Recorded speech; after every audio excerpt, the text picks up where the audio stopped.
מה זה בית ספר ומה זה בית ספר קהילה באופן ספציפי.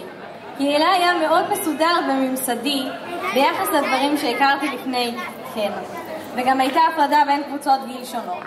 במהלך השנים הייתי פעילה בבית הספר גם בוועדות וגם העברתי שיעור לתלמידים צעירים יותר. שני הדברים אפשרו לי ללמוד על עצמי ועל תקשורת עם אנשים. למדתי לעבוד עם אנשים יותר טוב.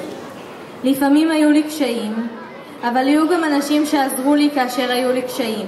מורים, ילדים וגם הורים. לפעמים התעוררה אצלי ביקורת על מה שנהיה מבית הספר. בין השאר היה לי קשה כי ציפיתי מקהילה ליותר מכל מקום אחר. כי קהילה זה בית. כאשר דברים נעשו באופן שראיתי בעייתי, היה לי קשה עם זה, כי במובנים מסוימים הרגשתי שהורסים את המקום הזה. רציתי שקהילה יהיה עד הסוף בתוך הערכים של עצמו, או מה שאני תפסתי בתור הערכים של בית הספר. אבל כמה שתהיה לי ביקורת, כאשר אני מסתכלת על בית ספר קהילה, אני מחייכת. אני יודעת שהמקום הזה נתן לי הרבה. אני תוהה כמה ילדים יש שלא עוברים את מה שאני עברתי במקום הזה. וזה קצת עצוב. הייתי רוצה שיהיו עוד בתי ספר, שהרעיון המקורי של קהילה יהיה אבן היסוד שלהם. אחד הדברים שיוצא לי לפעמים לדבר עם אנשים עליו זה חינוך, וההבדל בין חינוך חברתי לאישי.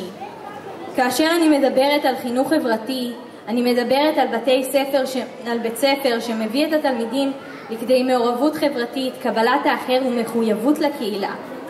וכאשר אני מדברת על חינוך אישי, אני מדברת על טובת הילד כאינדיבידואל, וחינוך לאינדיבידואליות, רצונו של הילד, ההנאה האישית שלו, וגם הישגים לימודיים.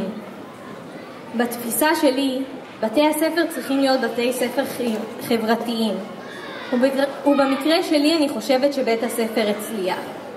אבל לפעמים בית הספר מחליט דווקא ללכת בכיוון של האישי ולזנוח את השאר, להיות מאוד בתוך עצמו ולא לקבל על עצמו אתגרים.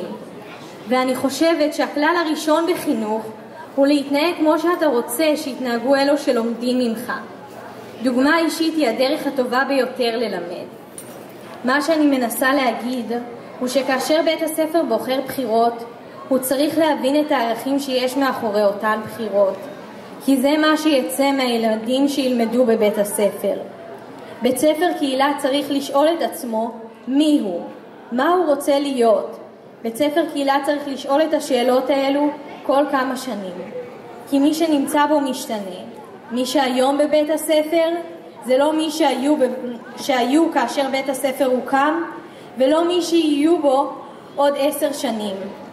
אני רוצה לראות את בית הספר צומח, לראות אותו משתנה.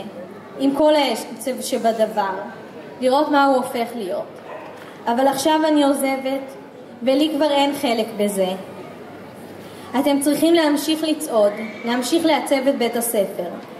אני מאחלת לכם הרבה הצלחה בזה, ומודה לכל מי שהיה בשבילי במהלך 4 השנים שלי בקהילה.